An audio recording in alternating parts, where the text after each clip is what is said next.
Ladies and gentlemen, it is time. Grab a cold one, crank up the volume, and join the show.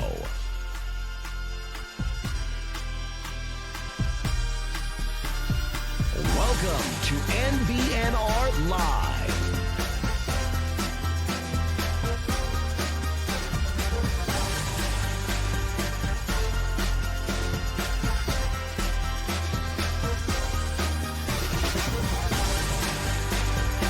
And here we go. It's no block, no rock.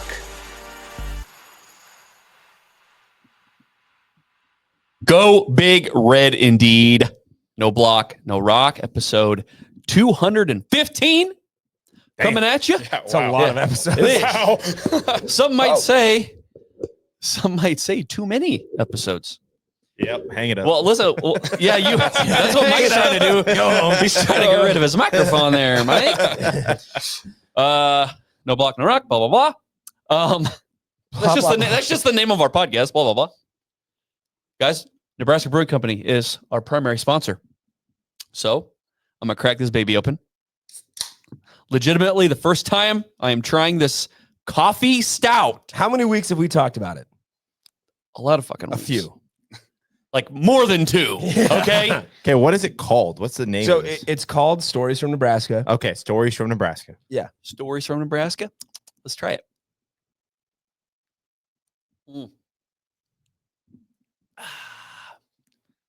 Some good shit.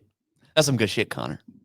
Hey, I didn't make it. I didn't make it, Damn. but it is very good. So I took a few weeks off to, listen, I'm trying to get my body in acceptable shape. Okay. I'm schlubby. I'm skinny fat. I'm skinny fat. But you don't work out. So like I walk a lot. Okay. But I have broken the couple episode streak that I had of not drinking any beer. And this was worth it. So cheers to you. Mike, what you got? I am also drinking the Stories from Nebraska, the coffee stout. And I'll give you another little, I only touched the tip of my tongue on it. Now we're going to do a full drink. Okay. Oh boy. Right. Full throat that, baby. Attaboy. Oh, I'll tell you, Stories from Nebraska is a rich coffee stout brewed in partnership with wine, beer, and spirits. It's fantastic. Good job. Mike knows how to read. Yeah. Attaboy. That sounds like it came from the heart. As someone who coffee stouts are one of my favorite types of beers, and we've been waiting years for this. It is really good, and you can get it at the brewery. Yeah. And you can also find it. I think this is a legal gray area where when I am not acting as a brewery employee, this is MBNR employee. Doesn't matter. You can only buy this at the brewery or at Wine, Beer, and Spirits or at Stories Coffee. You can also find it. They have it on tap there too. Oh, really? Nice. If you watch the show, you guys know what I'm drinking, but you'd be wrong today because I'm also drinking Stories from Nebraska. Again, it's the first time it's been in the studio. It is fantastic. I've had it before, but it's a fantastic beer, and it's one that I have finally shirked my Pilsner kick here. Shirked. Nice. Yeah. It's a big word. Yeah. It's not. Okay, not really big. All right. No, It's a unique uncommon. word. Yeah. Yeah, there you go. That's what I meant. Yeah. But yeah, I'm drinking Stories from Nebraska too. All right. I am also drinking the Stories from Look at Nebraska. us. I have never had a coffee stout before, so this is also like new territory for me. So I'll try it out. BA didn't even try it yet. Like he had it open, but he hadn't drank it yet. Yeah, this is my first drink. It's really good. It tastes like coffee. It tastes like coffee. First of it's all, really good. Who the hell are you? Oh, I'm just a guy. You see me from the super chats. Yes, we have. This is Coach Ben Audeo joining us from, God, what godforsaken land did you come from? Oh, the land of nothing, Kansas here. Jamar Mosey country. Oh, right. Right? I think it's Missouri, isn't it? Yeah, I think he's actually on the Missouri side. But same difference. Yeah. It's real close to where I'm at anyway. So Ben, it's the same I have thing. to ask you this because I do this to piss all my Kansas City friends off. Is when you cross from the Kansas side to the Missouri side, do you say I don't think I'm in Kansas anymore? No, I say the roads fucking suck. That's what I say. Because I do it Right immediately away. every time when I'm in Kansas City. I'm like, oh, I don't think we're in Kansas No, anymore. I actually posted a tweet not that long ago. That's pretty much just like, I don't know if there's any worse feeling to your mood than just crossing over into the Missouri side. Just seeing the welcome to Missouri sign. I don't even know what the thing says. It gives you the it's like Missouri. Missouri welcomes you or whatever shit it says. Yeah, it sucks. KB, what you got over there? He's got a few things over there. So I am drinking the Stories from Nebraska. Oh, look at us. Wow. The storyteller himself drinking stories from Nebraska. I'm not much of a beer connoisseur. I don't get down with a whole bunch of I don't know, like what do you call it? Other Craft styles? beers. Yeah. Different styles. I usually Correct. stick to the main 3 at Nebraska Brewing Company, but this is very smooth. It's 12 fluid ounces Yes. of pure smooth coffee drinking. So it's good stuff. I have enjoyed it. And I think we're all going to enjoy this next part of the show. This I think is Kyle- Okay. I don't know if we will. Jeez. Yeah. Okay. So I asked the fellas like a month and a half ago, like, hey, I'm going to buy something for the show. We're going to do it live. I don't know if I told you guys that. Like Bill O'Reilly, do it live. I We're gonna assumed do it- we were we're gonna do it live. Yeah. And I said, you have to say yes right now. And I got a couple yeses. I got some serious concern. I was not consulted. We don't on know what for this the is. He record. has, to this moment, he has not told us what's in whatever he is holding right now. What Yeah. the So fuck is the this? guys don't know what it is, but we're going to do it anyway. And it's perfect because BA is here. Oh, okay. Let's see what this says here. Product only requires activation once. I don't like that. I don't like that. What is this? He said we had to Oh, stop boy. guessing because we might guess it. I don't Yeah. think we would have ever What? gotten I don't know if we whatever ever this would is. have. What kind My- of a concoction? One are of my you- first Here it guesses is. was a taser. This is high quality jacked smelling salts. Oh my god, baby. Oh, I never would have guessed that, but I am so pumped. Oh Okay, can I? Let me just say, I've never done. I've never used smelling salt. I don't Me even. neither, I don't and I'm even. so pumped. Like I don't even know what they do. Do they just get you like hyped, like So, like Mike I- Eckler, or what? Like I what is have- This is a good episode for it. 'cause This we- is. I have. I'm going to have to provide context. I have used smelling salts before, but never willingly, because my senior year of college, if you fell asleep in the living room, people would pull smelling Oh, salts and jeez. stick them under your nose. It's a very smooth and fun experience. You guys are going to enjoy it. You guys are going to have to give me just a moment. I got to add a little water to this to create the chemistry and Oh, everything. boy. So you guys talk amongst yourselves and I'll be right back. well, Okay, let's. Okay, I'm gonna tell you guys right now, you're not gonna want to go with like a full inhale here.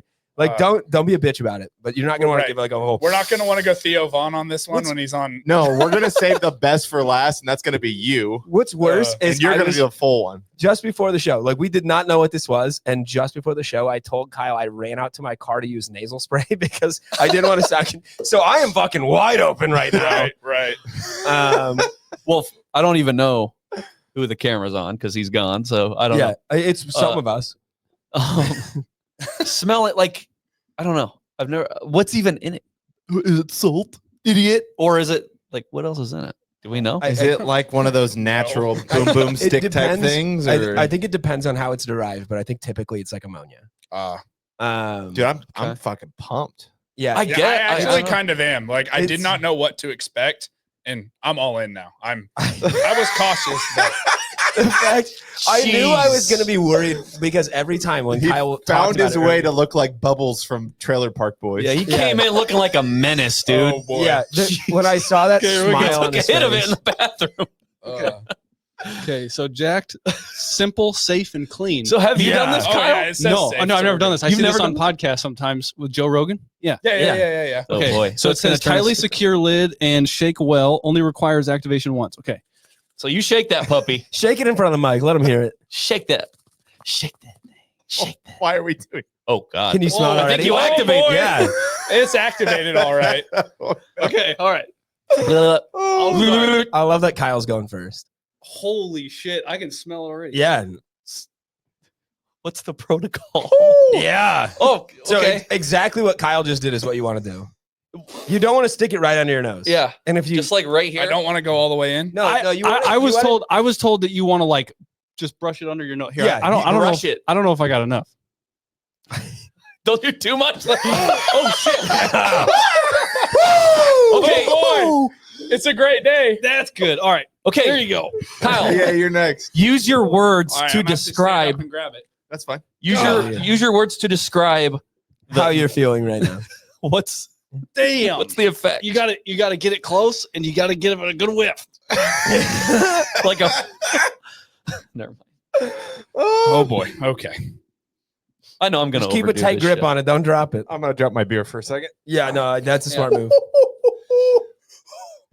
Stop! You're scaring me. We got them eye watering now, boys. Oh yeah, no, I'm gonna cry. Why do you think of this stupid shit? We're wired. Get a today good now. one, Jared. Nope. That wasn't a good Oh, one. you gotta get closer now. No, you didn't get it. I'm telling you, you'll know. Listen.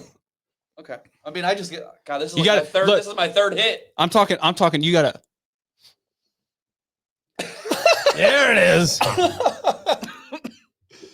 Oh boy. I'm cleared You're up. wiping away Okay. Tears. This Mike, I episode. might need to do another Mike, one. get a good whiff here, bud. I can't even get it closer. Oh my god. Oh, this is legendary. Okay. Okay.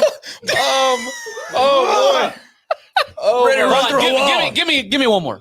I'll go another one too. Screw it. Hurry up. We're good. Hurry up! Oh my god. Oh God! Guys, it burning. God, whose stupid idea was this? Wait, there's the cap. Oh yeah, that'll wake you up. There's the cap. Oh, All right. Oh jeez. All right. Okay. that's All how right, you start all right, an episode. all right. That's how All you right. start the Mike Eckler episode. Hey man, look. Can you believe that guy does this every day? Oh, boy. Holy shit. That's All right. chill. Fucking. You guys. Yeah. You guys. Since we last recorded, Oh my God. are we good? Are we okay to I'm proceed? still crying, dude. You know, are we? Do we need to take a break already? No, we're No. good. We're We're good. surviving. No breaks. All right. If we die, we die. The show goes on, baby. A lot Holy of things shit. have happened, guys, and a lot of it has been good in the world of Husker athletics. Okay, heard many people say Nebraska is boring. What kind of fucking world do you live in? There's been a lot of shit since we last recorded. Okay, John Cook has retired. DBK takes his place. Yeah. I feel like that's Yeah, A good thing? That's That's a good good for sure. not that him retiring is good. Just wow, Nebraska athletics had a plan Right. and they executed it without a hitch. No spring game. Well, we might get into that a little bit. Whatever. Back-to-back ranked wins for Nebraska ball. Crazy. We're back, baby. Undertaker rising from the dead. And this is where our next topic will lead into. The hiring of a special teams coordinator. Finally. The sloppy sicko. Yeah. Some people want a sloppy sicko that like rose up from the ranks, right? Matt McMaster said this. I don't think that's been Mike Eckler's path necessarily, but that doesn't make him any less of a sloppy sicko. Because this dude, he's been everywhere. And if there's anything that you know about Mike Eckler, even if you don't know a lot about him, it's that he's kind of a nut. He's kind of a nut when it comes to this shit. So I'm going to throw it around, guys. Mike Eckler. Go, Mike. Hey. Go. Hey, Go. This was the guy. Yeah. Jared, you're like, Mike, you only like it because you know his name. He's a Nebraska guy. Okay. I still stand by that, but go Okay. on. This dude was not only a Nebraska guy, Mhm. but he was a guy that grew up in the 90s, realized he wasn't good enough to make the team at Nebraska, went to Kansas State, Indeed. was a team captain at Kansas State, was a special team standout. The dude, high energy, and he backs it up with his special team units on the field. They have been excellent in his 3 seasons at Tennessee. I talked to a friend of mine who is a Tennessee fan today, and he's like, dude, I met that guy. Like, you guys got a good guy. Like, you guys got a good coach. I'm super excited for it. I know you don't really get excited for special teams coordinators. I get it. Yeah. But a guy who's high energy, who has consistently shown his units are disciplined Right. and they know what they're doing. They return punts and they punt well and they kick well. Whoa. Top 10 in special team efficiency. Yeah. It's a great hire on paper for Matt Rule. I think this is probably one of the best hires you could have made for this position. I also think you said like people don't get excited for special team stuff. If you're a Nebraska fan and you're not excited to see this, like this is a pretty significant upgrade. They're taking it serious. And I we would posted say, yeah. big boy programs make big boy hires. Yeah, I would Same say thing. like special teams isn't necessarily sexy. Like it's not like a Daniel Holgerson hire where it's like, holy shit, like he's staying on, he's going to keep doing this. It's not the sexiest thing in the world, but this is a massive upgrade for the Huskers. Yes. You wanted a special teams overhaul, Coach BA.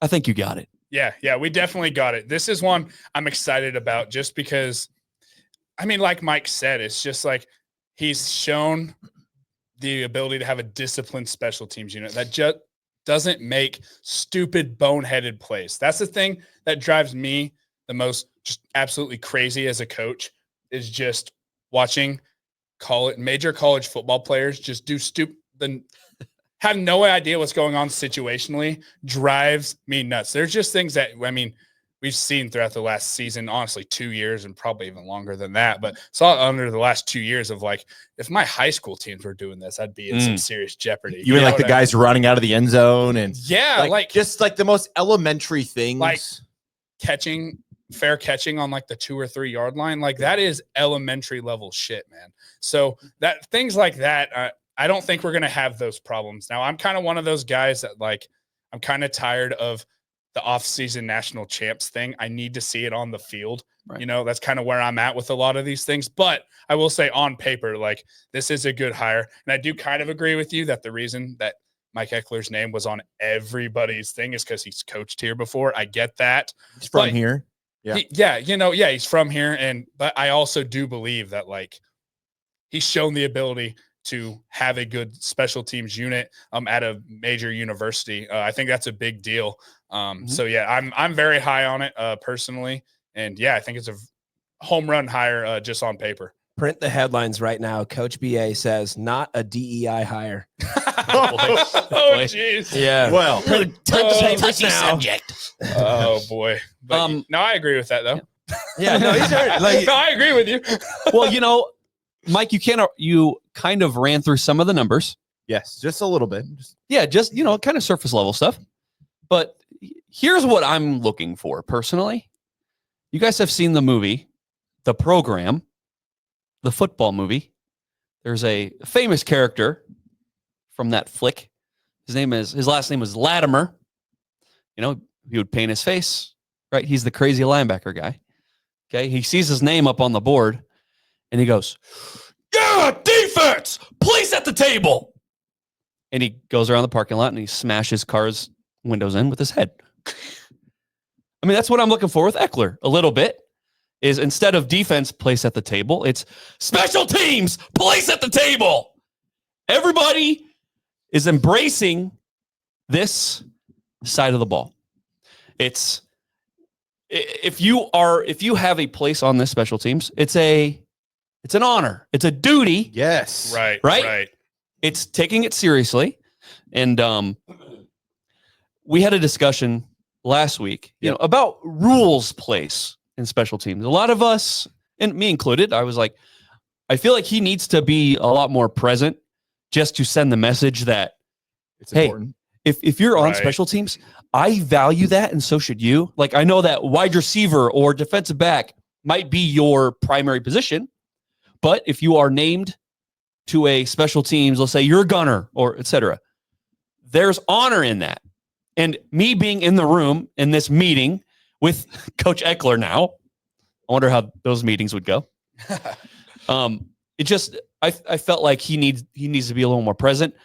He probably is already. I don't know. Right. But it will be interesting. My biggest thing of like, because Mike and I were talking a little bit earlier on the way over here of just like, I think one of the biggest problems that we've seen with the special teams unit has just been philosophically of, again, just not knowing the situations, whether we're going to return punts, whatever else. I think those have been real big issues philosophically. My question is, were those an Ed Foley thing or was that a Matt Rule thing? You get what I'm saying? Because we'll find out. That I agree with you, because then that's my question coming along with that is, if it was a Matt Rule thing, does that change with the new special teams coordinator? Then my other question is, if it was an Ed Foley thing, why did Matt Rule never step in and kind of change that? Do you Yeah. get my, that's kind of some of my questions on like kind of where some of that goes. It's just, I have questions, I guess. So there's I'm going to try to rope all this together because Rope it up. Yeah, we're kind of talking about quite a different things that all wrap into what Matt Rule said at his press conference. I don't know. We talked last week about Matt Rule being a CEO and not necessarily being so involved in the schemes and the coaching and things like that in the room. He's not at every meeting. And was it yesterday? No, it was Saturday. Saturday in his press conference, he said something like, yeah, it wasn't necessarily schemes. It was more so like we had a snapping problem. And it's like, now, okay, so there's a couple notes on that. One, if it was a snapping problem, you don't get rid of your special teams coordinator. You just get a new snapper. And two, the snapper has nothing to do with the amount of punt returns that you allowed, the punt return yards, the amount of kicked or blocked kicks that you had. Now, mind you, some of those went straight into the back of the offensive line just because the snaps were bad and whatever. But that would tell me like maybe he's being fed the idea, like maybe he really isn't involved that much in watching the schemes and watching these things and coaching and watching the film. If he's being sold, presumably by the coach saying, yeah, man, we just have a bad snap. We just have a bad snap in all these situations, right? Yeah. So I think Saturday kind of painted a picture towards, yeah, Matt Rule probably is more of a CEO than we we realized. No, I agree with that. yeah. And we said that we wanted him to maybe take that on. Like we knew special teams was an issue last year. At what point did Matt Rule step in and be like, okay, that has been I'm going to coach? That's been my biggest thing with that is when did that happen? If it happened. I don't think it did. No, 100%. Like, because that's my thing is when I kind of talked about the philosophical things is I do believe it probably was kind of an Ed Foley thing behind a lot of it. But then my question is, as the head coach, when do you step in? Yeah, when do you step in and do it? Because like it's your name on the check, you know, as the head coach, and not like metaphorical check, obviously, but like, hey, your name's on the bill. Like everything that happens in your program, good or bad, is under you as the head coach. Yeah, you know what I mean. If I had to guess, what we watched at Purdue was probably, I mean, for us sitting in the stands, it was like, whoa, this is just all bad. And not just what we saw on the field, but Mike, you took that picture. I took that picture during halftime. Yeah. Ed Foley coaching up snappers at halftime. Yeah. While the rest of the team is in the locker room, you've got Ed Foley on the sideline with two long snappers screaming at them. It's like, bro, how many weeks of practice? It's a little late now, buddy. That was one of my things during the season. I remember kind of thinking about, and I think I probably put out some tweets about it of just like, when did we figure out we have a long snapping problem? That shouldn't have been like week 6 or I don't know, whatever number that game was. Like, that should not have been when we're finding out we have a snapping problem. And from an outside perspective, at least publicly, it felt like we found out mid-season that we had a snapping problem. That's bad. And that's a huge issue. Again, maybe they knew that, but it felt like, you know, kind of publicly that they were kind of giving the outward appearance of like, oh, we're just finding out we suck at this, you know? So when the news came out, like I had sent a little tweet out or a post and I said, you know, Coach Eckler, we got a lot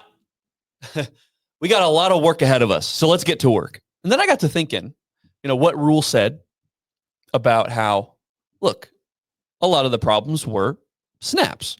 And so I'm thinking, a lot of work ahead of us, Coach Eckler, or is there a lot of work? And then we go over some of the issues that we saw over the course of the year that had nothing to do with snaps. Like it was just kind of else. Just like things that happen on a football field that you can't necessarily practice or simulate. A lot of it is just kind of being a football player. Okay, so I do. Like, so you know what I mean? I partially do agree with you, I will say.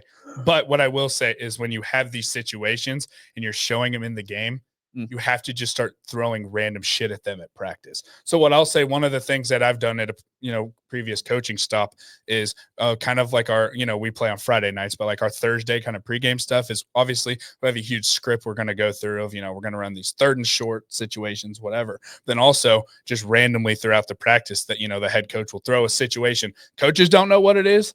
Kids don't know what it is. Here's what's going on. Roulette.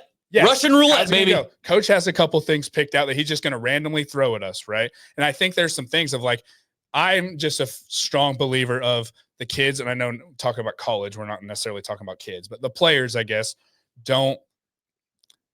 going to be hard for me as a coach to hold that against them for not knowing a situation if I've never put them in a situation. Now, I do partially agree with you. Some of the shit they just got to understand. I do agree with what you're saying, but I do think if we go through some games and we're seeing on the field that they don't know, or they keep missing, then I feel like as a coaching staff, and I don't know, ultimately I'll say it's on Matt Rule, but whether it's special teams coordinator, whatever else, it's like, hey, we got to be throwing these situations at them in practice. Now, I will say maybe they've been doing that, and I hope to God they've been doing that. But some of the stuff, like throw them into situations, we're talking elementary. No, snapping, I understand. Kick, I understand. Snap, hold, kick, PAT.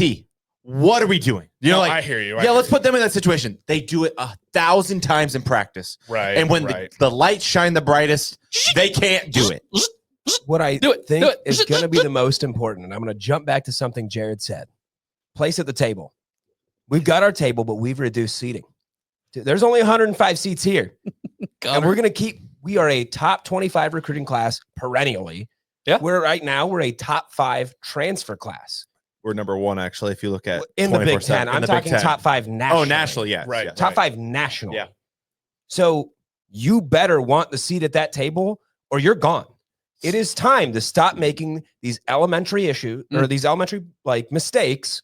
Like, you need to fix it now. Otherwise, your seat is going to be removed and filled with somebody else. I agree. And that's kind of like something I had just kind of jokingly said earlier, but like, I'm dead serious. Like, if I was a special teams coordinator at a small town in Kansas and I was having some of the issues Nebraska had in the Big Ten, I would have serious problems like middle of the season. Like, I'm just being real with you. Like, if situationally my guys had no idea what the hell was going on all the time, of, like you said, gunners running through the back of the end zone. And not just like one fair catch inside the 5. Like, we had a couple this year. Yep. Like, that is a big issue. And I'm telling you, if that was happening at a small town Kansas high school level, there would be serious job questions. So your head would be rolling down that hill. Exactly. So it's just kind of how my biggest thing I've struggled with is, how did that happen how did that happen at the University of Nebraska in the Big Ten playing big boy football? It's just one of the small, I guess, I don't even know if it's small, but just concerns I kind of have is like, yes, we have a great special teams coordinator now, but like, I'm concerned that we let that go on that long. I mean, like you had mentioned realizing the problems earlier. And I would imagine, I mean, fall camp, I'm sure they get in there, they start running scrimmages and they start doing these things and problems start to arise. But at that point, what do? It's too late to acquire a better long snapper. It's too late to do that stuff. But with that being the case, and assuming you realize those problems that early, you probably shouldn't be going out to the media and saying, we're going to weaponize special teams. Yeah, that's because tricky. Our special teams was not weaponized whatsoever. It was weaponized against us. What you say is like, I'm going to put a tourniquet on it and try and stop the bleeding. Yeah. Right. Like, that's all you could say. Yeah. And like the good thing about special teams, and also the bad thing, is if you look at personnel, okay, if you have a well-oiled machine of a long snapper, a holder, and a kicker, by God, if you can find 3 competent people on earth to do these things, your special teams is golden, right? Like, you don't need, if you have Alex Henry, it's like, oh, our special teams is pretty good. This dude makes kicks. But at the same time, if your long snapper isn't good, even if your kicker's good, that's not going to matter because the snaps are going to be there. So if you can flip some of the personnel, we got a new long snapper, we got a new punter. Our kicker, when the snap is good, has done okay. Okay. So if you can find the right personnel, it'll make your special teams look so much more competent. Now it's kind of filling the other gaps. Like, do you use backups? Do you use defensive backs and wide receivers so there's more speed on the field? So now it just becomes a kind of fill in the gaps. Who's going to be your gunners? Who's going to, Hear me out. So we have all these traditions at Nebraska, and we keep adding new ones, right? Like single digits and all this stuff. Maybe we should make it a tradition of, if you make the special teams unit, it's a big deal, right? Let's make that a big deal. Make it important, right? The new black shirts. The new black shirts. I was going to ask, like, how do you make? I hear you, and I'm agreeing with you. I guess my question is, I don't know if you. How do you do it? Yeah. How do you? How do you do it? You make your gunners black shirts. I think make them eligible to earn a black shirt as a gunner. I think you start with hiring a guy like Mike Eckler, who has had success at other places, who is going to, if he's not coaching. So in the past, and even at Tennessee, he was coaching special teams and linebackers, right? if he is just solely responsible for special teams and that's it, like, I think you can have a guy who can make this as serious as possible. Like, make it a competitive group competition of, okay, who's going to play long snapper? Who's going to play left guard, during the kicks and everything? Like, make it important. Make it a competition for every position on special teams. For so long, we've sat here in this studio, in the brewery, in my basement, even I think even in Mike's basement, we were probably saying this, is we just want special teams to be a neutral. Right. And so can you imagine saying that to Mike Eckler? Hey, Mike, Oh, right. can you just have our special teams be like a net zero? Can you imagine like he would like be offended by that? Because he's a junkie. He's a sicko. He's a fucking sicko. And that's what we want. We wanted it. Now, he had good talent at Tennessee. So it's not exactly the underdog rising up from Lehigh University or something like that. But, dude, you'll hear stories about piranhas running marathons on the side of the freaking interstate, headbutting players. Dude he's a little different. And you've always heard this about like kickers, right? Our kicker's kind of weird. Yeah, wired different. Yeah. They're wired different. And so to play special teams, you got to be a little kooky. In order to catch a fucking punt with everybody's coming to take your head off, you got to be a little kooky. And I think Mike Eckler fits the bill. I think Johnny Rogers said it best. He said, you have to be a bad man. A bad motherfucker. Yeah, okay. I said bad motherfucker. He said, you got to be a bad man. You had to be able to catch, what was it, a BB at midnight with sunglasses on and not be worried about getting hit. Yeah. Yep. You got to be a little different. Your wires got to be not connected. You know what I mean? And that's him. And I know they've changed it a little bit now at like the NFL level, but like at the college level, like how crazy do you think you have to be? Football is, I think we all very much agree, a very violent game.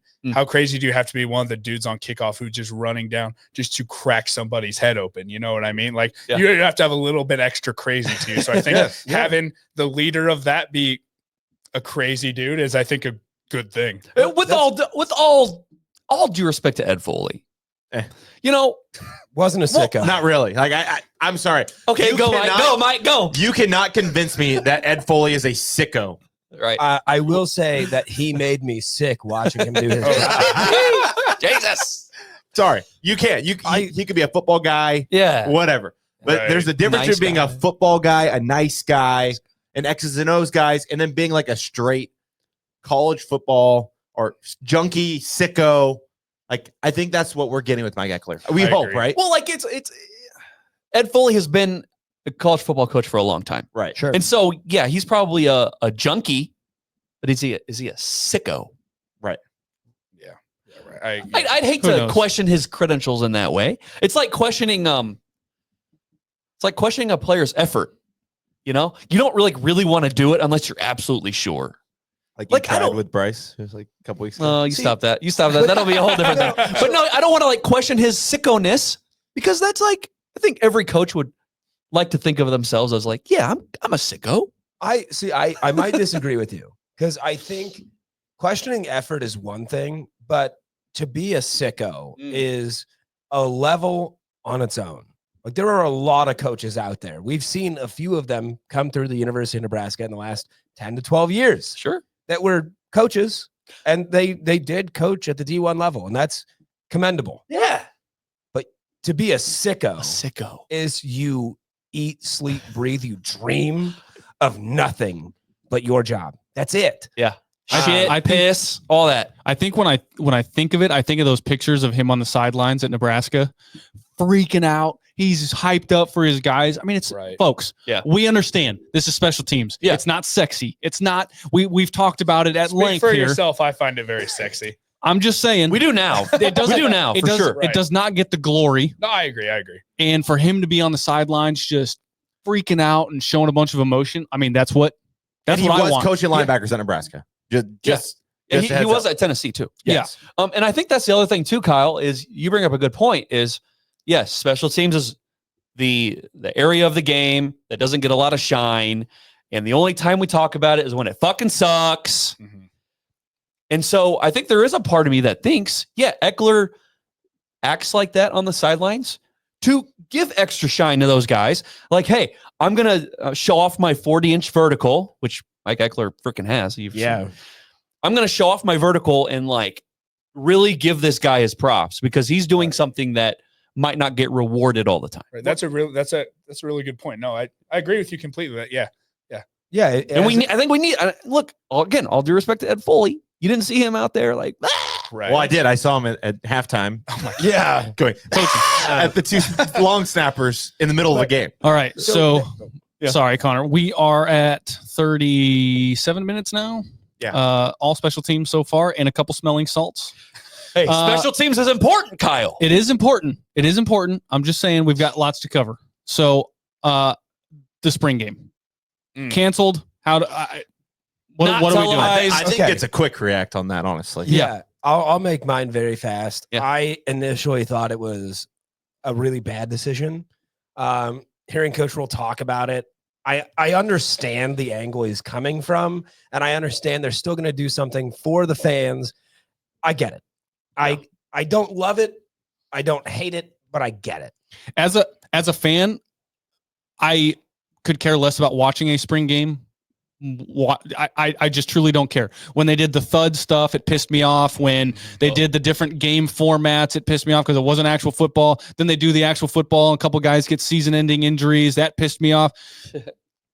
Can't really win. You can't. Right, I mean, you really can't win. And now you've got tampering that Matt Rule's bringing up. The only thing that just it bums me out, and hopefully they do something for the fans. Maybe this big event between a bunch of different squads, different teams at Nebraska is just get fans in Lincoln. It's a big revenue source for many small business owners in the downtown Lincoln area.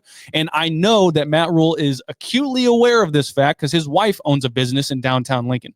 So truthfully, with or without a spring game, the offseason is just as long. It sucks you can't go tailgate. Hopefully they do something, right? They have some sort of event that allows like a bunch of people. Bowl, right? No, dude, exactly. Like skill games and all this other stuff. That shit. Replicate. Yeah, I mean, literally you could have listen. You could have said shit. I'm literal, and it would have fit. Replicate the Pro Bowl games or something similar, and then have, if it's possible, I don't know how much time it took to set everything up, but do like volleyball day the same night.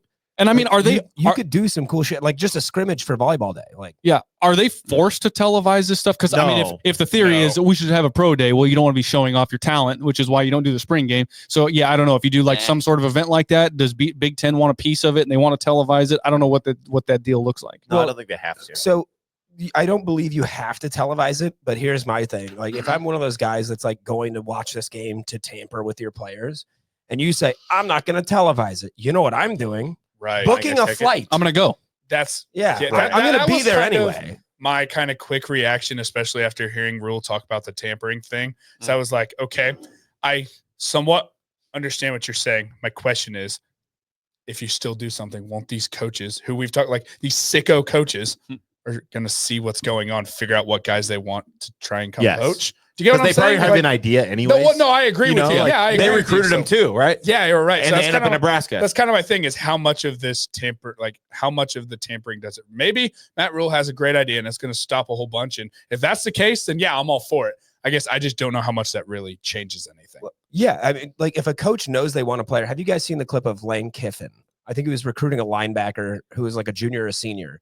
Goes to this like random regular season game. There's no one in the stands, and it pans over and zooms in on Lane Kiffin sitting there, not looking at anything, but just staring like a fucking psycho at this one player. They're gonna do it. Like if they know who they want to look at, they're gonna be there. They're gonna do that. Yeah. Well, and the tickets are open to the public. So, but I agree with that rule here. Okay. Given the landscape of college football, everybody who's watching, listening, that enjoys college football, guess what? It's gone. This is professional football now. And this is an opportunity. If you televise it, it's an opportunity for other people, other eyes, podcasts, etc., to make clips and show off your talent. So I get it. We had two guys go out with injury that probably fucked our team up last year. Not going to lie. Like Bly Hill was slated to be the starting corner. Got hurt, missed most of the year, didn't come back the same. I'm with him. He's got enough real life examples to say, we probably don't need a spring game.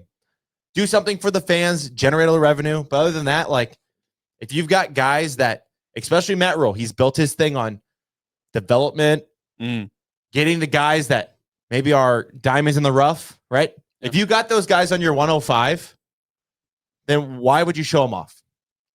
I don't know. The whole tampering thing, it's like on one hand, sure, but on the other, it's like, well, we could have tampered with someone else. Yeah. You know, yeah, sure. I want to go. Listen, if we're being tampered with, I want to tamper every fucking buddy else. Right. You know what I mean? Because fuck them, right? This is a world we live in now. I'll tamper you if you tamper me. Oh boy. Oh, put those salts away, boy. Salts or something. No, but like, I have to think without knowing the exact facts and figures. I have to think Nebraska is one of the few programs that actually make money from this, right? Yeah. Right. Thousands of people show up. Mm-hmm. I'm very curious to know how many schools actually make a profit off of spring games and stuff to where it's actually worth it if a player gets injured. So yeah, what needs to happen is you got to take advantage of our rabid, crazy, sicko fan base and make money off of it. Because let's just say in a spring game, let's just say you make $1 million. Okay. That can go to getting a player. I mean, that could be one player right there. Right. That could be an offensive lineman that you really need in the offseason. Mm-hmm. So I don't know if it's going to be a game or some bullshit, pro bullshit, but it's got to be something to where you take advantage of what we have. It's an advantage at Nebraska. We're always looking for advantages. Well, because we've lost so many since the 70s. We don't have any anymore besides us. We are the advantage. We got to take advantage of it and make money from it. Well, that open practice thing, because I'm with you. It's like, yeah, you got to take advantage of the Husker fans, getting them in the stadium. There are fans that the only time they can go to a football game is the spring game. Mm-hmm. It's the only time like tickets are cheap enough for you to take your whole family, et cetera. I get that part. But it's also, for instance, that 1890 practice that we had in freaking 2,000 fans showed up, right? Mm-hmm. This might be another opportunity like that where they might do a couple open practices, get seats or butts in seats and whatever. But if you're a fan, you have to take advantage of these things because the traditional spring game stuff is no longer going to happen. Yeah. And I think now that people know that spring games are kind of off the table, they will start showing up to like that 1890 practice where only 2,000 showed up, but that's because, either we have the spring game coming up or I just went to it. Mm-hmm. And so that's they scratch their itch for a little bit, right? Like Dave Chappelle. Yeah. Do you want to hear my take? I think people didn't show up to the 1890 tailgate because they don't care. Like genuinely, the reason the spring game, what did we do last year? Like 65,000. It's like it was might have been like a little less, but somewhere around that number. A lot. Yeah, somewhere around that number. Is because it's entertaining. Like the open practices are cool. Like again, we're a bunch of sickos. But I get what you're saying. Yeah, we're a bunch of sickos. Right. So again, like my only thought is doing something similar like the Pro Bowl games, which is cool. It's not necessarily like you're not going to see football, but you'll see them being athletic, doing cool stuff. Or another thing that would certainly create tampering issues would be doing like a pro day and showing off like the talents that way. That also creates the same issue because coaches are definitely coming to that as well. Well, but these fans are coming because they want to be entertained. And the spring game is easily, I mean, outside of the regular season or, God forbid a bowl game, the most entertaining shit that you're going to see. That's why it sees that kind of attendance. Without knowing recruiting windows and all that shit, I don't know. Well, it's going to change anyway, so it doesn't matter. What now won't be the same tomorrow. Right. Can you turn this into like a recruiting thing where you can actually fly some kids here and they do some stuff with the team or whatever? And I get it. That's probably going to break rules or like there are any. Right, like there are any. Right. Well, there is, huh? Could you turn this into an advantage in that way where you actually get recruits in the door and they do stuff with a team or I don't know. Yep. But that's kind of an interesting point. Yeah, I don't know. I just know that like, especially with like the high school kids, it just entered the dead period again, as if dead period. I don't even know when that is. When is that? When are they dead? They just started like today, I think. That's when cell phones turn off. They just nobody can text or call. I will tell email. You right now that does not exist. Their Twitter accounts are 1,000% that does not exist. It doesn't matter. Yeah, so I do think that's an interesting thing of how if we could use that for a recruiting thing, that would be kind of a cool thing. Just again, another advantage that we could take advantage of, maybe. Maybe. Do we want to talk Rocco Spindler or Nebraska ball? I think we have all time right, for react. both. One word reaction to Rocco Spindler. Go. And go that way. Upgrade? Okay. One word reaction. Yay. Security. Wait, is that yay or yay? Those are both one word. It's Want to see him play? yay. That's where I'm at. Yeah. It's- I want to see him play. What was yours? Okay. Security. Okay. Mine is guard. He ain't playing center. He's playing guard. Right. That's it. Okay. I'm just at the point where does he make the line better? I think yes. Probably. So Yeah. I'm good. Right. But that's it. Like, all Big Ten. That'd be cool. Probably not gonna happen. No. Yeah. Like I said earlier, I'm just gonna assume it's not gonna happen. There you go. How about that? like I said earlier, I'm just at the point where I'm just need to see it on the field. Right. I'm tired of the off-season national champ shit. I'm tired of all that. I need to see it on the field. So yes, I'm excited, but I don't care. I need to see it on the field. Man. I need to hear Nate roar over the PA while we're at a game on a Saturday going pancake block by Rocco Spindler, even though that never happens. I was like, is that Yeah, I was ever? about to say, how many football games have you There you go. attended where that happened? Fumble recovered. Rocco Spindler. Touchdown, Nebraska. I hope Thank we you, never, Rocco. I hope we never hear his number being announced. I don't want to hear Yeah. his name, actually. Right. That's fair. It's the same that we spent a lot of time talking about special teams. The best thing that Rocco can do is for me to never hear his name. Mhm. Rocco got beat off the edge. Holding, Not off the edge, but whatever, you know. Yeah. Yeah. Holding. wanna hear it. False start. If I hear false start, Rocco, done. I'm done. the ref false start Rocco. Mike, Yeah, sends, Rocco. Mike sends a return to sender letter to Notre Dame. Take him back. Here's the Smalling salts. Jesus. Okay. Nebraska ball. Nebraska ball. We're back. Go on. We're back. As soon as I From the grave, baby. As soon as I wrote them off. Yeah. I'm telling you, I'd written them off. Like me living in Kansas, I'm surrounded by KU or K-State fans. And, I was kind of like, man, this season's kind of dead. It felt dead. I'll be real. Like your guys' last episode, I felt like the season was dead. We did have kind of a funeral last episode. Yeah, like of it Nebraska felt ball. dead. Like not going to be in the Big Ten tournament. It's dead. Yeah, but And now we're so fucking back. You know? it just seems like every season we have this. They're dead, and then I just feel like his teams have to go through some shit like this, Mhm. and then he makes little tweaks or changes the starting lineup, and then it's like boom, something happens where they win a game that they're not supposed to. But you say boom, something happens. You know what happened? What? And it's something that we've talked about whenever we talk about Nebraska ball. The teams that were shooting 3-pointers weren't making them. Right. That's the the difference. It's not like they had okay, I will say they were more contested than they have been. Yes, that's true. But even when they were contested during this losing streak, they were still making them. True. They were shooting like 47% from the three. In the last two games, they're shooting like 28%. It really is like It is such a difference in the team. right.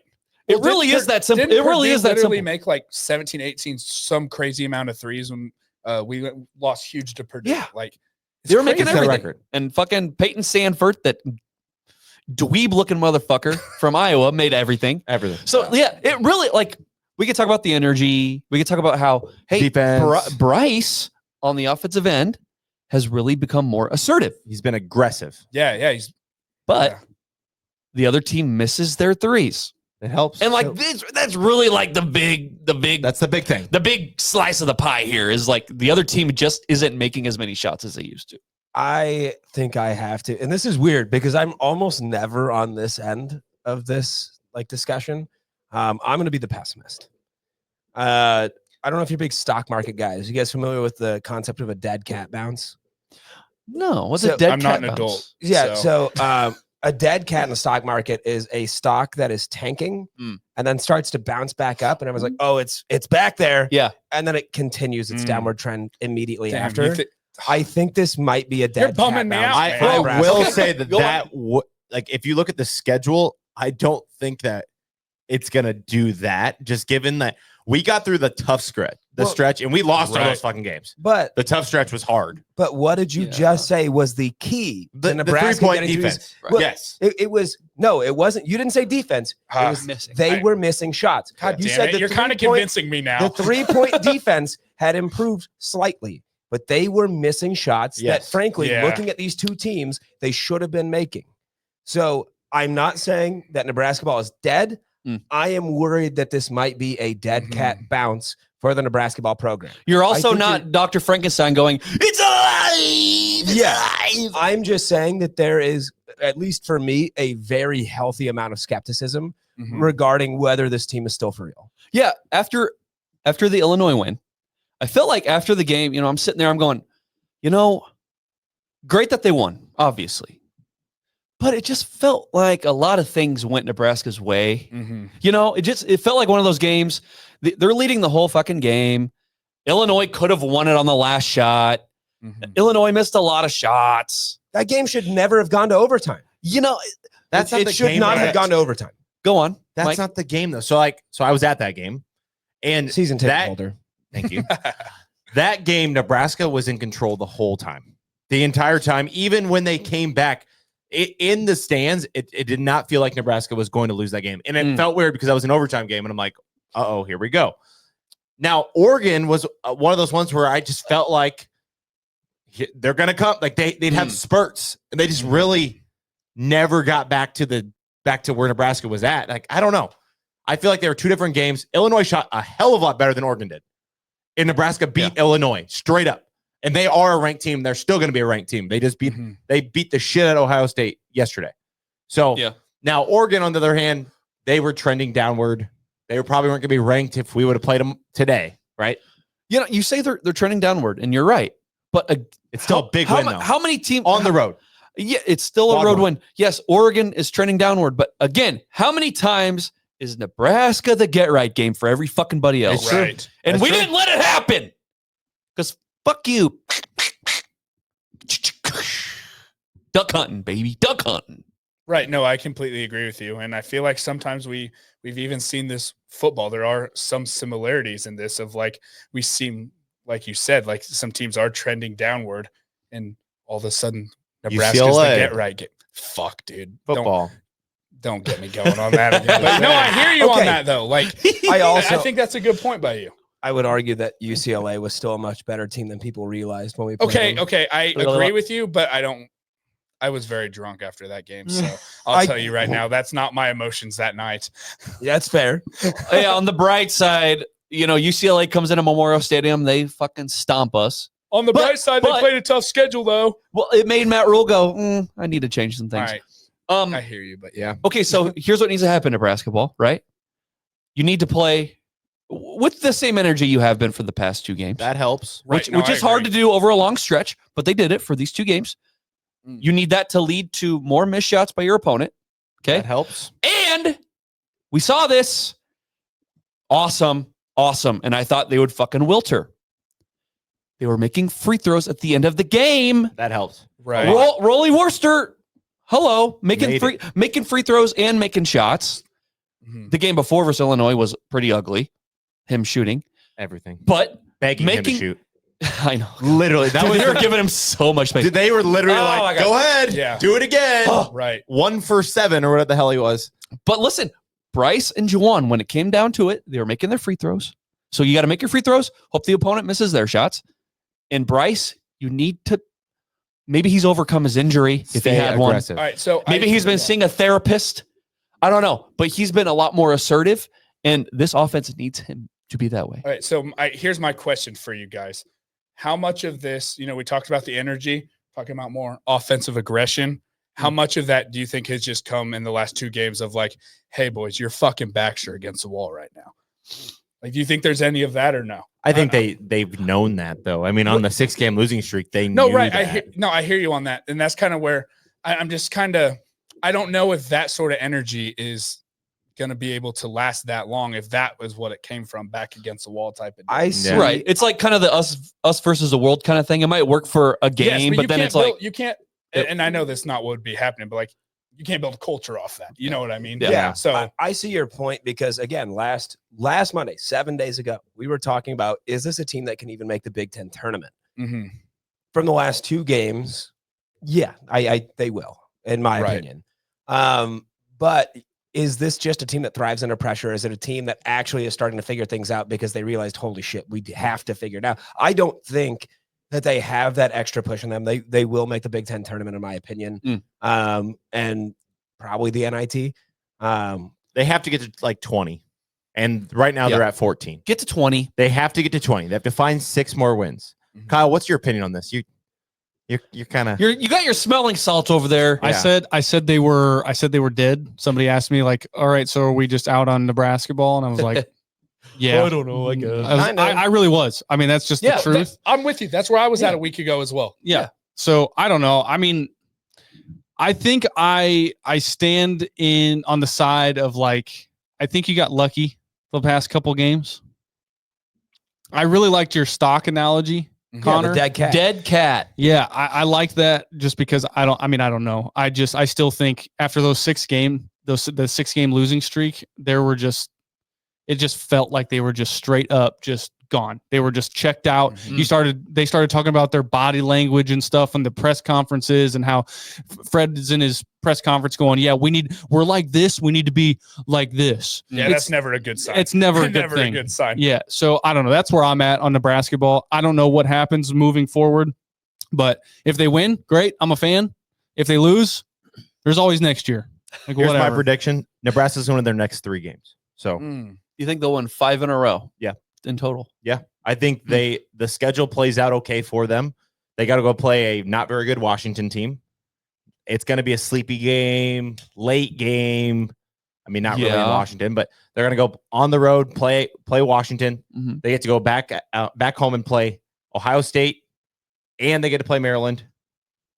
I think is that Maryland's at home too. Maryland's at home. Yeah. So I think they have a good chance to win the next 3.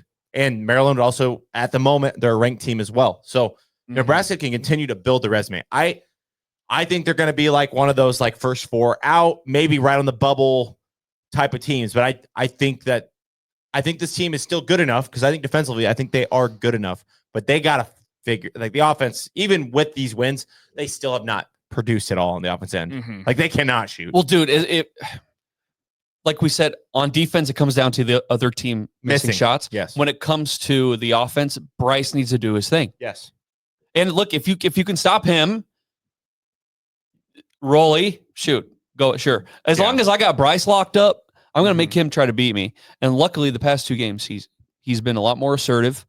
And even in overtime, remember that overtime? He took over. He took over, Yeah. man. He was straight MJ in that game. I think it was like in the last 8 minutes of that Illinois game that I texted you guys, and all I said was Bryce is Bryson. Ooh, yeah. And that's what this team needs. You cannot rely. I am a big Connor Sejan fan. It's not because of the name, although it is a cool name.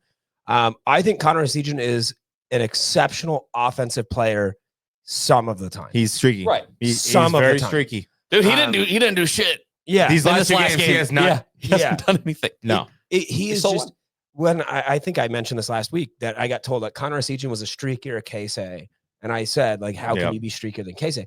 He has proven that to a goddamn T. Right. Like, he does not play good defense. You cannot rely on a lot of this team. You have to place a lot of weight on Bryce Williams. And I'm worried that as we get into these key games, Mike, you're saying we've got the next 3. I think I'm worried can that win the next 3. if you place too much weight on Bryce to make this happen, things are going to crumble and that dead cat is going to come back down to earth. I'm glad We'll you see. said dead cat, because I don't know if you're familiar with this. Back in the late 80s, there was a little thing that went around Nebraska ball. It's called Dead Dog Alley, Yeah, I remember that. where Mizzou's head coach had said something about our fans or something like being dead dogs after a game, and like they really embraced it and they ran with it. They made like logos, and it was like they embraced the Dead Dog Alley thing. And I think that's where Mike is. Dead Dog Alley. Instead of your dead cat, Mike's believing in the Dead Dog Alley. We're fucking here. We're making the tournament. Mike? I said first 4 out bubble team. I don't know if they're going to make the tournament, but I think Wait, are you talking Big Ten or March? March. I think you're optimistic. Hey, that's that. You have to get Listen. 6 more. 6 more wins. Yeah. I know And if what you I look said. at the schedule, I'm just saying, you look at the schedule, 6 more wins on that schedule is definitely doable. Fuck your dead cat. It's dead dog alley. They're gonna do it. I don't know about March, guys. We'll see. Hey, you look. I don't know about this whole net thing. You have North Carolina. Listen, North Carolina. I like them. Okay, Tar, go Tar. Fuck you. If you want to get me started on net rankings, I actually, I don't know if you guys, we probably saw the same graphic today, I would imagine, regarding quad 1 performance among teams in net rankings. Carolina right now, I think, was about 45, Nebraska at 55. Take a wild guess what Carolina's Q1 record is. I'll tell you, it's 0-9. Yeah. Nebraska's 4-6. We are 10 spots behind them. They've got a couple more Q3 and Q4 wins than us, and we're about tied in Q2. I think Nebraska, like what they've done against these, I mean, let's call them, 14 to 20 ranked teams, has been phenomenal. And frankly, if you had asked me at the start of the season if that was going to happen, I would have told you hell no. Well, it hasn't happened since the 90s. Nebraska has more ranked wins this year. I mean, the same amount, I guess, since 1998, 1999. So I will tell you that Nebraska simultaneously is not getting enough respect, but is also not as good as you think they are. well, they've gotten their ass weird kicked. way. Yeah, Mhm. they're not as good as you think they are, but they're also not getting enough respect. They're kind of in the middle. But I don't think qualifies they're as a bubble first 4 out type of team to me. That's you're not like, I don't hate your take. I can't get super on board with it. I think that we makes can find sense. 6. He's dipping the toe in. I think Yeah. we can find 6. Look how many home I'm games we testing have the left. water here. Look how But many that's home about as games far we as I have can go. left. Just saying. I think we can find 6. If you can get one more on the road too, you go get one on the road against Washington. This team could. Yeah. You got to get to 20. If you can get to 20, you have a conversation because you have a resume. You beat Creighton and their former head coach Oregon. Like, just saying. Fucking Mike. Okay. God. So All right, Dana. the one thing I really want to shit on Oregon about is, I don't know if you guys have seen their jerseys this season. They have like the duck print on their jerseys. Have you guys seen any of that? Yeah. You know what pisses me off the most? They're not ducks. They're fucking geese. Like, Shut I swear to God, they are geese. I am an Stop. avid, Oh, I love I am an this about avid you. waterfowl hunter. Looking at the print, those are not ducks. Those are geese on those Honk. jerseys. So instead of It is insane. it's honk honk. Yeah, it's on their court too, and everyone is like, everybody I've seen Hey. has called this out. Those are not ducks. Do Those are geese. do we want to talk about basketball's jerseys? Yeah, I was trying. I was like, I don't know. Fuck, whatever. They won. I don't Well, care. So did you see the take Wear them on this again. too? Wear them again. Yep. Till they lose. They did it last year. Yeah. Did you see the take on this too? Is that like a lot of other Adidas schools have worn very similar jerseys this season, and those jerseys currently have a very heavy winning record. Yeah. Listen, Wear them the rest of the way. the folks over at Adidas, they literally make one and they're like, okay, now change the Yeah. color God. to red.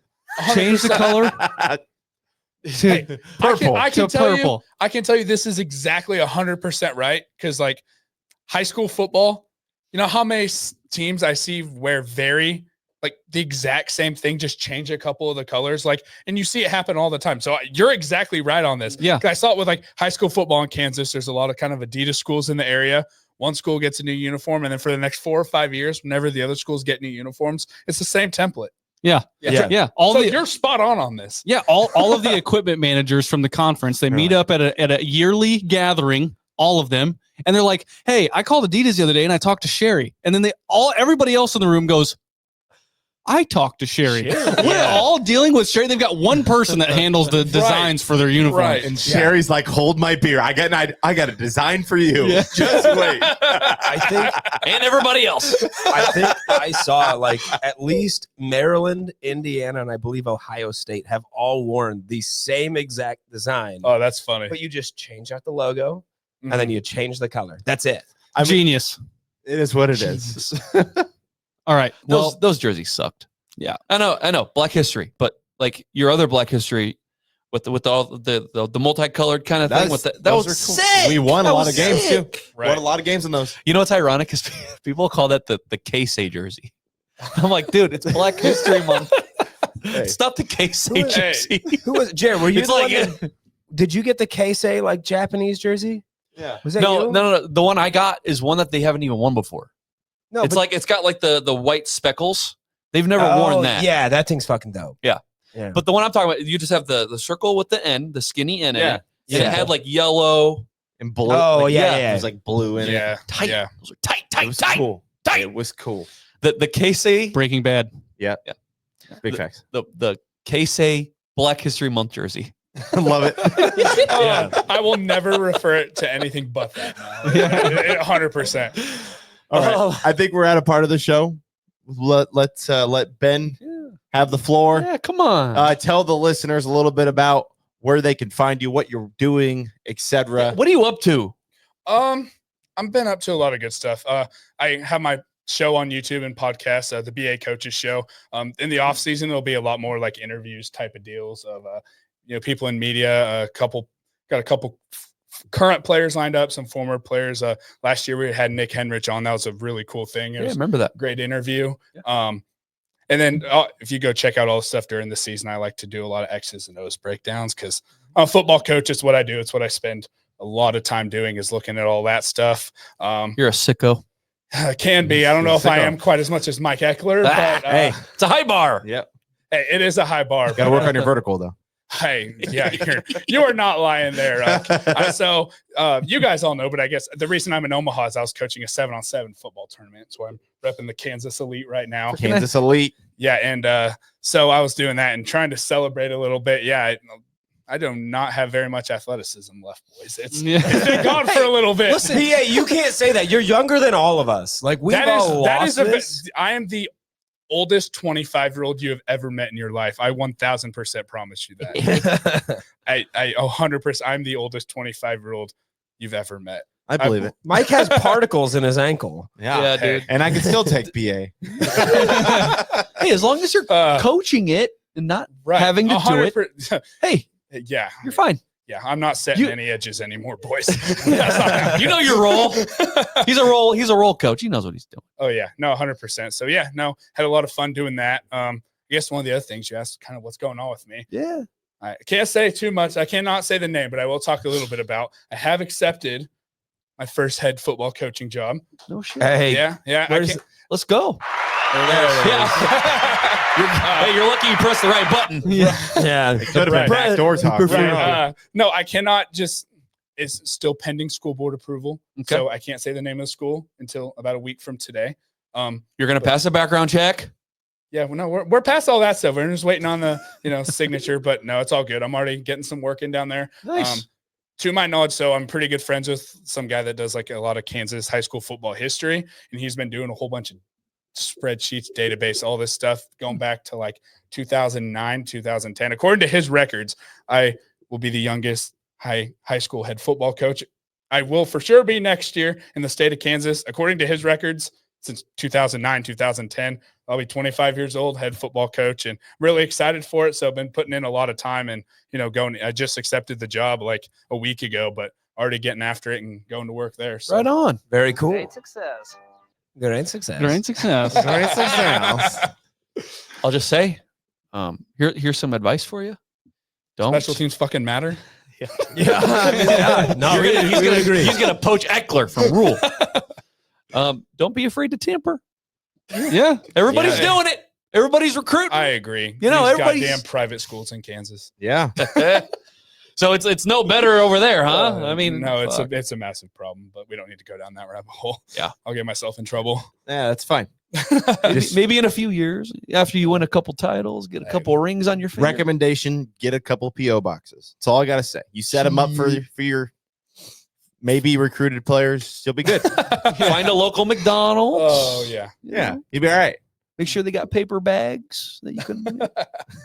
Is there, Hey, how far of a drive is it to your guys to the school that you accepted the job? About 45, 50 minutes from my house. How far from here? Oh, from here? Fuck, like probably 4.5, 5 hours. Hey, maybe an away trip for the boys. Go down, dude, check I'd out be a down. game. Oh God, I'd be down. Hey, if you get me a headset and a clipboard, I'm in. Hey, Just Hey, you- make I sure the don't need headset it. is unplugged in the clipboard. Dude, I Hang do on it. well with headsets, microphones, right. and you haven't given me a clipboard on the show yet, but I could snap one on my. Yeah. I don't Might need need a for sure. clock management guy, but if I Right. did, I could tell you. hey, here's what I'll say. For whatever you got to say, I will resign from this job tomorrow, Matt Rule, if you give me the game management, time management thing. I love this job I'm about to go do, and I've texted Mike 100 times. I'll do this shit for free. I cannot watch this shit on Saturdays anymore, dude. I will So do it for bad. free. I'll do it for free. All I need is just let me make a little index card, and I promise you I can handle this shit. Yeah. An index card. I can Sorry, get all my notes so- on one card. Sorry, it pisses me off. That's the one thing that drives me nuts is the time and game management. It seemed like it almost was a weekly thing. I texted Mike and said, Matt Rule just needs to let me fucking do this. Hey, man. The note card he's got just has one sentence written on it and just says, "Don't listen to Matt." Yeah. Like, that's all it says. Listen, dude, Oh. my timber rating from winter to spring to summer is an 11 out of 10. But when we get in the fall, that timber rating comes not back as to earth a high. little bit. I know. I really try and be the But- guy that's like No. level. You know, I try to look at it more, but it's so hard some of these times, man. It's so hard when some of these things happen in the game. Listen, that's a half hour discussion we Right? can No, have, 100%. Yes. which I don't know if you want to have it, Mike. Do you want to have it? No, we don't need to have Huh? it. Connor, do you want to have it?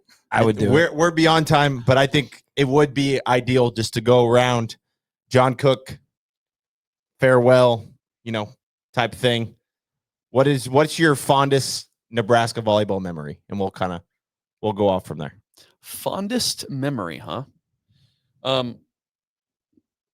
I think you hear stories about John Cook and how like he used to be like the ultimate hard ass. Like even bringing assistants over here from Wisconsin was like not happening because they just, I guess working for him was very hard. And you hear stories about how he's kind of lightened up over the years and how he's finding more joy and not being as stick up the ass as he used to be. I don't know. Finding the joy in what you do, and not being having a stick up your ass all the time. Right.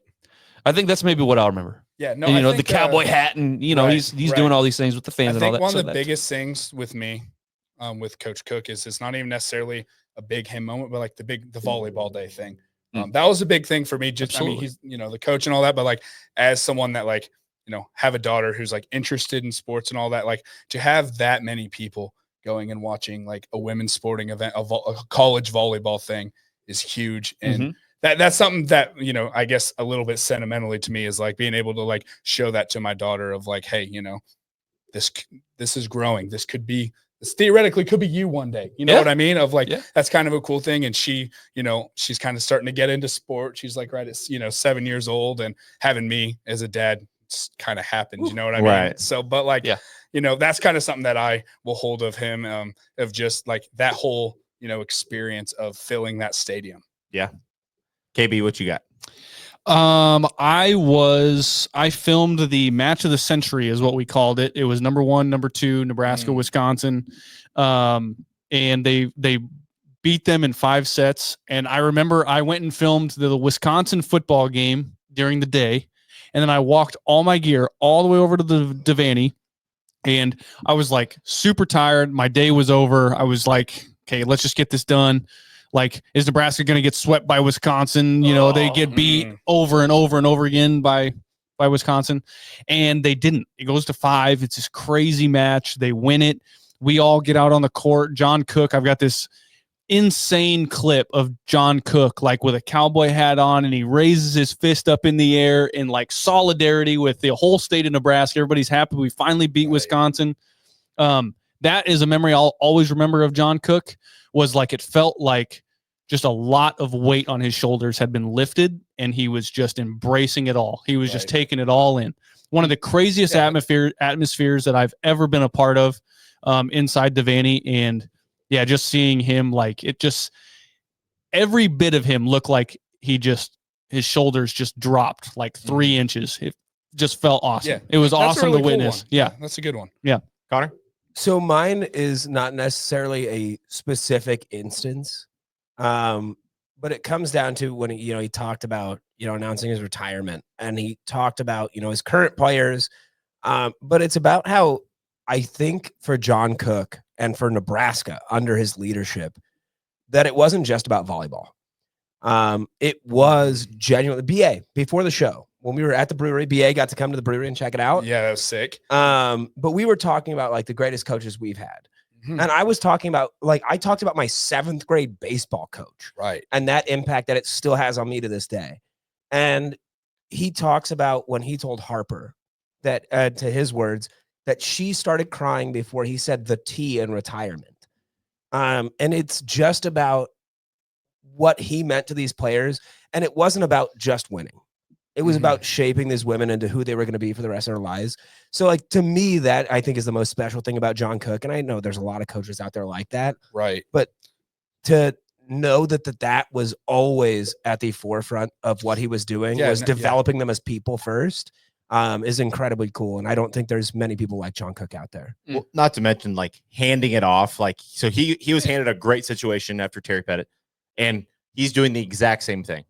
Absolutely. I think that is freaking awesome. I guess my memory, I think 2017 was really kind of cool for Nebraska volleyball because it was supposed to be kind of like a down year, with our standards. It's supposed to be a down year, young team, all that stuff, and they go and grit it and win a natty. That was really cool. These last couple of years have been freaking awesome.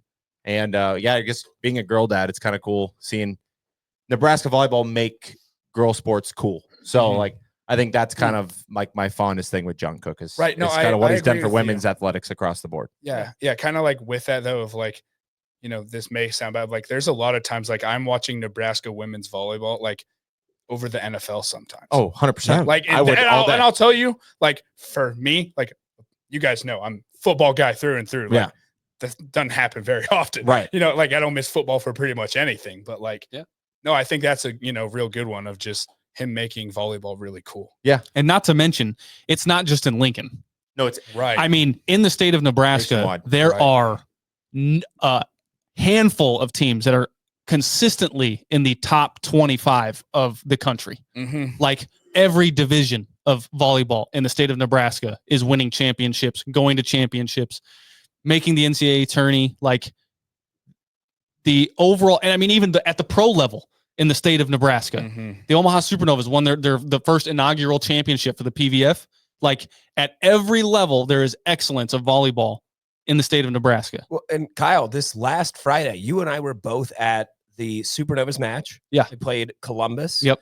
And so during the breaks, they, did segments with Dylan Raiola, Matt Rule, and Harper Murray. All of them were fantastic. Yeah. But I think one of the most notable things was, did you notice Harper Murray didn't get to say a word? Yeah. Because the crowd was so loud for so long, there wasn't an instance that she could have said anything. And I understand that's a volleyball crowd anyway, but it just goes to show you how much volleyball means in this state. And that comes from not only John Cook, but Terry Pettit as well. It was arguably one of the loudest ovations. I've been to every Supernovas match. I've filmed damn near every single one in the last year and a half. And that was arguably one of the loudest ovations I've ever heard inside CHI was for Harper Murray the other night. So yeah, John Cook has made an astounding impression on volleyball in the country and especially here in Nebraska. So hats off to you. Hopefully you get to ride a lot of horses in your retirement and spend a lot of time with your grandkids. And we appreciate you from the NBNR crew. Thank you. You know, Mike, you asked what do we remember about John Cook the most? And yeah, we all went around and we said something. But the bottom line is, Natties. There it is. he fucking won a lot of games. Winner. He's a winner. He's a freaking winner. We wouldn't be sitting He here. set the standard. Listen, that's what it's all about. Yep. Yeah, we can tell stories and you won a lot of fucking games. Hey, You won 4 natties. DBK is going to get hers. Oh yeah. Oh I yeah. hope so. Hopefully we're sitting here in 25 years. I got a little more gray. More No. than that. And we're Yeah, talking and about Mike's DBK gonna- retires yeah, with 14 Mike- natties. And Mike's going to be sitting here going, what do you guys remember about Danny Bushboom? Kelly. I go, she did a lot of winning, Mike. You will sound like that because you're old as shit. So. Yeah, get his ass. Listen, I don't have to do a whole lot. It's already kind of pre-built. She did more winning than that old what's his name? John Cook. Yep. Oh yeah, I just remembered. A lot of winning. A lot of winning. Oh man. A lot of winning. That's it. That's it. That's the bottom line. It is. Oh yeah. It really is. Anything else? Nope. No. I'm BA, sorry. are you itching to just talk about like you wanted to? Are you just? What do you get? The one thing I'm Get something itching- off your chest. Thank you guys for having me on. You guys know I listen to you guys all the fucking time. Thank you for all the fucking money you give us. Yeah. Now you got some in there in your pockets. What do we got? We're just shaking I down. fucking our lost, I numbers. lost it all in the casino this weekend, dude. So that ain't fucking happening. But no, but you guys know. You guys are all my boys. I love you guys. So yeah, you guys are awesome. Thank you for having me on. Thank you. This It's is nice. a great time. Like I said, you're never coming on our podcast unless you're coming in studio because I wanted you to do all of it. Right, Like, right, yeah. right. And hopefully, it was yeah. a great time going to see the brewery. Yeah. You know, seeing all you pizza, the guys. beer. Getting the pizza, getting the beer. It's The awesome, vibes. man. Yes. Yeah, 100%, man. Thank you for the kind words, and you were a pretty good guest. Oh, thanks, man. I Yeah. appreciate that. Pretty good. Better than, shit. Hey, I'll say this. Hey, I'm sure you've been better than someone. I'll say this. You were the first guest of NBNR to do smelling salts. You're damn right. Wow. You're damn right. Probably the only one. So where's my plaque? I'm gonna start bringing them every week now. First and last. Yeah. Hey, I Probably. actually listen here. I kind of liked it. Yeah. Hey, I'm I gonna be can't sitting- lie. I'm gonna I be can't sitting in lie. the office. All right, you guys may judge me. I did kind of think, could I do this before I walk out of a locker room and walk out onto the field? Oh no, you do it like before you walk in the locker room at halftime. Yeah. Ooh. You stand Yeah. outside the door, you rip it, and you just walk in like you're Yeah. bad Place at the health. table. Maybe that would help save my voice. 'cause I think something you with- just do it right underneath every player's nose before they walk out on the field. I don't think you Like- should do that. These are high school players. I I don't don't give think a you should do shit. that. Hey, man. Hey, they're Hey. getting paid. Maybe not in High high school? school I was level. about to say, Dude, they're I BA's don't- giving them super chats. Yeah. at 18, they're making more money than we are. So that's all I got to Oh say. boy. Prep them for the future. Give them smelling salts. Oh. All right, enough smelling salts and giving them the high schoolers. Mike, no. Bad No. Mike. Bad Mike. Bad. NBNRpodcast.com, Spotify, YouTube. Go to NBNR YouTube for the love Come of on, God. listen to this guy. He knows what he's talking about. I said Spotify. The TikTok app, yeah, that still exists. For now. Instagram, Facebook, Twitter. We're all there. Give us a follow. 5-star review. I'm one of your hosts, Jared Hall. Mike Delaware. Connor Cavalack. Kyle Byers. Ben Audeo. As always, beat Washington and GBR.